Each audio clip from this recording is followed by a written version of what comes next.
Hello students, आज के class में इलास्टिसिटी में हम देखेंगे what is elasticity, plasticity, deforming force, restoring force और रिजिड बॉडी। तो देखिए, सबसे पहले इलास्टिसिटी का मतलब क्या है। कोई भी बॉडी अगर अपनी ओरिजिनल साइज एंड शेप को रिकवर कर सकती है जब हमने बाहर के फोर्सेस निकाल दिए तो उसको बोलेंगे इलास्टिसिटी। तो अगर ये देखिए इलास्टिक बॉडी है, अगर आप बाहर से उस पर फोर्स लगा रहे हो तो ये स्ट्रेच हो जाएगा और बाहर के फोर्स निकाल देंगे तो ये अपने ओरिजिनल साइज एंड शेप में आएगी। ये जो प्रॉपर्टी बॉडी के अंदर रहती है अपनी original size and shape recover करने की, जब हम एक्सटर्नल फोर्सेस निकाल देते हैं तो इसको बोलते हैं इलास्टिसिटी। तो जो बॉडी स्प्रिंग की तरह बिहेव करती है उसको हम बोलेंगे इलास्टिक बॉडी। तो अगर आप रबर और स्टील का कंपैरिजन करोगे तो स्टील क्या करती है, वेरी क्विकली अपने ओरिजिनल साइज एंड शेप को परफेक्टली रिकवर करती है। तो इसके लिए स्टील हाईली इलास्टिक मटेरियल है as compare to the rubber. Therefore steel is more elastic and therefore steel का इस्तेमाल सब जगह होता है।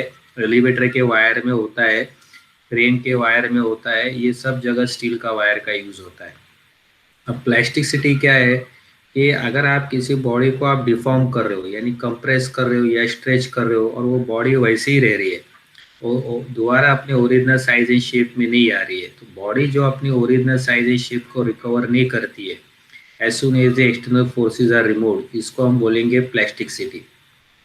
तो इलास्टिसिटी के अंदर अगर आप कोई बॉडी को स्ट्रेच करना चाहते हो तो बाहर से जो आप फोर्स लगा रहे हो ताकि ये बॉडी स्ट्रेच हो जाए, इसको आप बोलेंगे डिफॉर्मिंग फोर्स। तो जो एक्सटर्नल फोर्स आप लगाओगे बाहर से ताकि बॉडी स्ट्रेच हो जाए, कंप्रेस हो जाए, इसको हम क्या बोलेंगे, deforming force. External force which is applied to the body to stretch it और compress it, it is called as deforming force.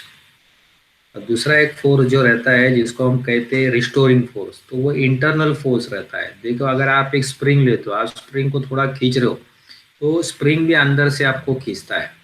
तो जितना बाहर का ताकत आप लगा रहे हो उतना ही अंदर से ताकत का फोर्स डेवलप होता है। तो जो अंदर से जो फोर्स डेवलप हो रहा है उसको हम कहते हैं रिस्टोरिंग फोर्स। तो अब ये बॉडी को आप स्ट्रेच कर रहे हो तो देखो ये स्प्रिंग यहाँ पे अंदर की तरफ फोर्स लगा रहा है, वो दोबारा अपने बॉडी को ओरिजिनल साइज एंड शेप में लेके आना चाहता है। अगर आपने बॉडी को कंप्रेस कर दिया है तो ये स्प्रिंग दोबारा अपने बॉडी को ओरिजिनल साइज एंड शेप में लेके आना चाहता है।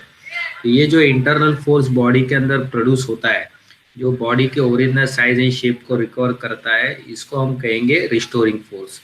ये रिस्टोरिंग फोर्स जो रहता है वो इलास्टिक बॉडी में प्रेजेंट रहता है और ये रिस्टोरिंग फोर्स जो है वो प्लास्टिक बॉडी में एब्सेंट रहता है। और रिजिड बॉडी का एग्जांपल क्या है, देखिए ये स्टोन है। What is rigid body? तो जो बॉडी, कोई बॉडी को अगर आप स्ट्रेच नहीं कर पाते हो, कितना भी उस पर लार्ज फोर्स लगाओगे तो उसको बोलेंगे रिजिड बॉडी। तो उसका एग्जांपल है जैसे कि ये stone. So I hope all of you have understood this. I am sharing my quiz over here, so you can solve this quiz.